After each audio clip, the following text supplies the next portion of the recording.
Hello everyone, welcome to English ड्रो। तो आज हम फिर से देखेंगे चतुर्थ श्रेणी कर्मचारी भर्ती 2025 का इंग्लिश स्पेशल मॉडल पेपर। हमारी एक मॉडल पेपर की सीरीज चल रही है, इस सीरीज का आज जो पेपर होगा वो होगा पेपर नंबर 17। इस मॉडल पेपर के थ्रू हम टारगेट लेके चलते हैं हमारी 4th ग्रेड एग्ज़ाम में 15 आउट ऑफ 15 का, कि जो 15 क्वेश्चन हमें एग्ज़ाम में पूछे जाएंगे वो सारे क्वेश्चन हम अच्छे से एक्यूरेट तरीके से एग्ज़ाम के अंदर करके आएँ। और इसके लिए हम ये टेस्ट सीरीज़ चला रहे हैं, जो कि डेली आपको शाम को 5:15 पर इंग्लिश ड्रॉप यूट्यूब चैनल पर आपको देखने को मिलती है।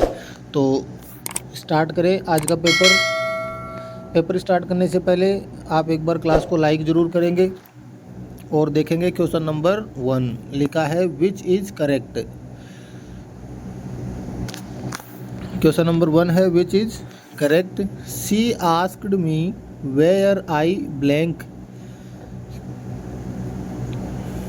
ऑप्शन दिया मैं लीव, लिव्ड, एम लिविंग और वाज लिविंग। देखो इस सेंटेंस कौन सा है, वेयर से कनेक्ट हो रहा है ये सेंटेंस। इसका मतलब ये WH वर्ड वाला क्वेश्चन था, इंट्रोगेटिव सेंटेंस था। ठीक है, अब इंट्रोगेटिव सेंटेंस था, इसका मतलब यहाँ पर वेयर आई लिखा हुआ है, लीव आएगा नहीं, क्योंकि अब ये इनडायरेक्ट फॉर्म है।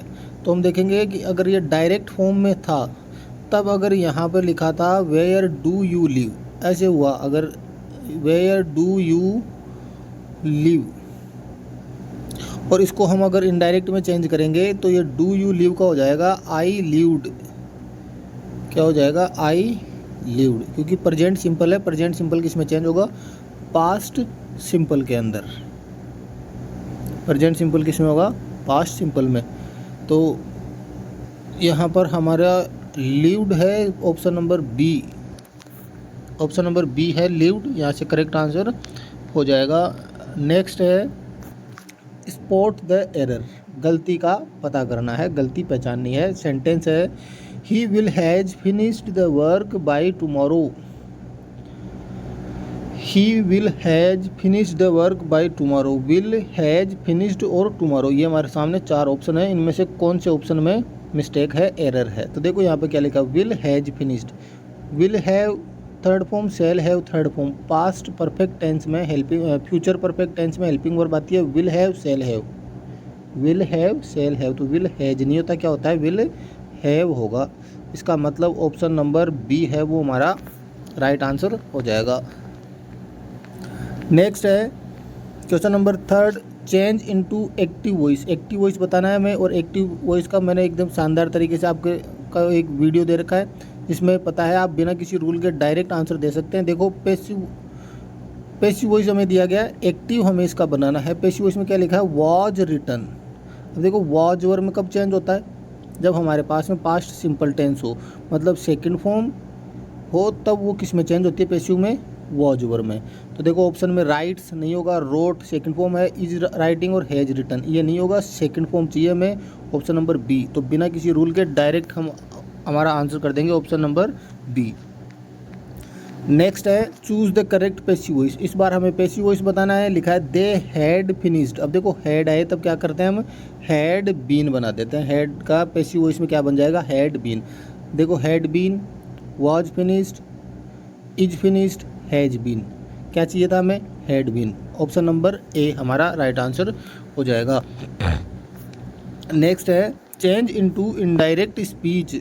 दे said we have been waiting for hours. They said we have been waiting for, किस में चेंज करना है? इनडायरेक्ट में। तो दे सेड, तो दे सेड का सेड रह जाएगा, वी हैव सिंपल सेंटेंस है दैट, तो दे सेड दैट। ऑप्शन देखो they said that, they said that, they says that cancel हो जाएगा, और they said that. We first person है, सब्जेक्ट के अकॉर्डिंग चेंज होगा, और वी का क्या बन जाएगा? दे। तो ए में भी दे है, बी में भी दे रखा है, और डी में। तो सी और डी अब कैंसिल हो चुके हैं, हमारे पास ऑप्शन बचा है ए और बी। हैव बीन किस में चेंज हो जाएगा? हैड बीन के अंदर। हैव बीन किस में चेंज होगा? हैड बीन के अंदर। तो बी में हैव बीन का हैव बीन दे रखा है, had been. Option number A है वो हमारा राइट आंसर हो जाएगा। Choose the direct speech. Choose the direct speech. He told her that he was sorry. Indirect हमें दिया गया है, किस में पूछा है, डायरेक्ट के अंदर। टोल्ड तो किस में चेंज होगा, सेड के अंदर। तो पहले तो देखो सेड जिसमें नहीं है उसको हम कैंसिल कर देंगे। ए में सेड है, बी में भी सेड है, सी में सेज आ गया, और इसमें टू हर नहीं दे रखा तो ये हट जाएगा। तो सी और डी कैंसिल हो गया, अब बचा ए और बी। अब आगे क्या लिखा, that he was sorry. Was verb कब आता है, जब हमारे पास इज एम आर हो। डायरेक्ट में क्या होगा, इज एम आर होगा तब। तो इज एम आर देखो इसमें क्या है, इज एम आर, इसमें तो वॉज का वॉज ही दे दिया, इज एम आर दिया हुआ है। ऑप्शन नंबर ए है वो हमारा राइट आंसर हो जाएगा। नेक्स्ट क्वेश्चन नंबर 7 लिखा है transform to assertive. Transform to assertive, assertive sentence में इसको ट्रांसफॉर्म करना है। इंट्रोगेटिव में दिया गया है don't you like coffee. Don't you like coffee present simple है, यू लाइक कॉफ़ी हो सकता है, you don't like coffee negative हो गया, यू लाइक्ड पास्ट सिंपल हो गया, जबकि हमें प्रेजेंट सिंपल चाहिए, you are liking present continuous हो गया। ऑप्शन नंबर ए है वो हमारा राइट आंसर हो जाएगा। नेक्स्ट है question number 8 change to negative. किस में चेंज करना है, नेगेटिव के अंदर। I saw a tiger yesterday. I saw a tiger yesterday. Saw second form है, नेगेटिव में जब जाएगा तो क्या हो जाएगा, हेल्पिंग वर्ब आ जाएगी डिड। पास्ट सिंपल सेंटेंस है, नेगेटिव में क्या आएगी, डिड हेल्पिंग वर्ब आ जाएगी। तो ऑप्शन लिखा है I did not see a tiger. I don't नहीं होगा, आई डिडंट सॉ, डिड के बाद में फर्स्ट फॉर्म आती है। आई नेवर सी प्रेजेंट में आ गया।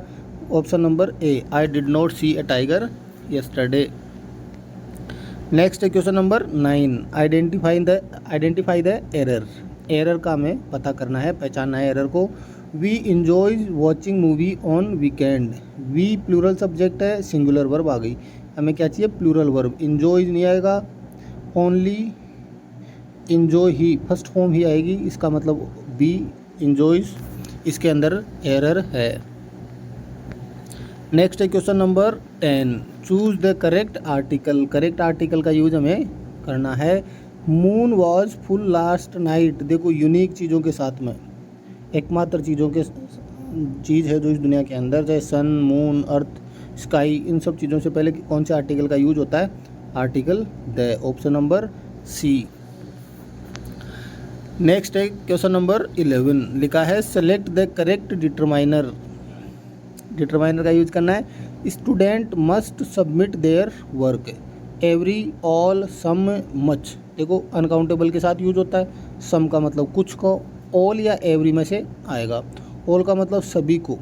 यहाँ पर क्या बात हो रही है, सब की बात नहीं हो रही, यहाँ पर इंडिविजुअल सब की बात हो रही है, लेकिन 1 बाय 1 इंडिविजुअल की बात हो, और जब भी इंडिविजुअल एक एक की बात हो तब हम किसका यूज करते हैं, एवरी या ईच का। तो यहाँ पे क्या आ जाएगा, every student must submit their work. Option number A. Next है question number 12 which sentence use parenthesis correctly. Parenthesis का मतलब होता है ब्रैकेट। ब्रैकेट का यूज कौन से सेंटेंस में करेक्ट हुआ है। I bought apples, oranges and bananas yesterday. I bought apples, अब एप्पल्स को बाहर कर दिया, oranges and bananas yesterday. Yesterday नहीं, यस्टरडे बाहर चला जाएगा। आई बॉट, इसमें एप्पल्स और ऑरेंजेज को बाहर कर दिया। आई बॉट, इसमें वर्ब को साथ में ले लिया, तो यहाँ पे क्या आ जाएगा, आई बॉट मैंने खरीदा, यस्टरडे कल। क्या खरीदा, एप्पल्स, ऑरेंजेज और बनानाज। ऑप्शन नंबर ए।